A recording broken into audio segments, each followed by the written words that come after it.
پہاڑی زبان میں اپڈیٹ سنیے۔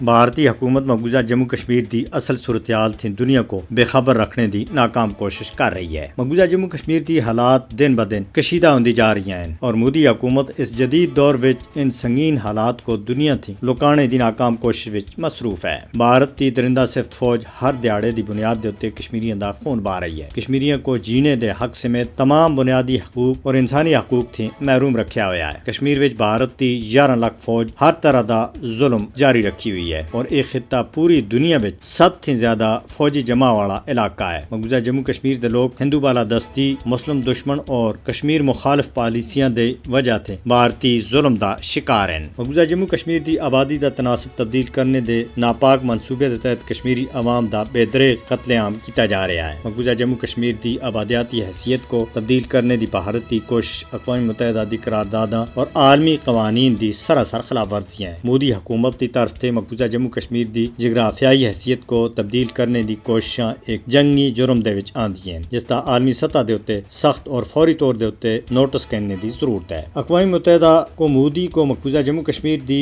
مسلم شناخت کو تبدیل کرنے تھی روکنے دی ضرورت ہے۔ بھارتی حکمرانوں کو یہ سمجھنے دی ضرورت ہے کہ علاقائی استحکام تنازع کشمیر کو کشمیری عوام دی خواہشات کے مطابق حل کرنے دے بغیر نہیں آ سکتا۔ بھارت پچھلے 77 سالوں دے تنازع کشمیر دے منصفانہ حل دی راہ دے وچ سب دے بڑی رکاوٹ بنیا ہوا ہے۔ مودی حکومت اپنی طاقت کے ذریعے کشمیری عوام دے حق خود ارادیت حصول دے واسطے تحریک کو دبانے دی ناکام کوشش کر رہی ہے۔ 5 اگست 2019 تھی مودی دے اقدامات جموں کشمیر دے متعلق اقوام متحدہ دی قرارداداں دی خلاف ورزی ہے۔ کشمیری عوام کو انہاں دا حق دالنے دے واسطے عالمی برادری کو اپنا کردار ادا کرنا چاہیے۔ بھارت دی ہردرمی تھی جنوبی ایشیا وچ بالعموم اور عالمی سطح دے اوتے بالخصوص امن خطرے وچ ہے۔ جنوبی ایشیا وچ پائیدار امن دے واسطے تنازع کشمیر دے حل وچ عالمی برادری کو اپنی ذمہ داریاں پوری کرنی ہو سن۔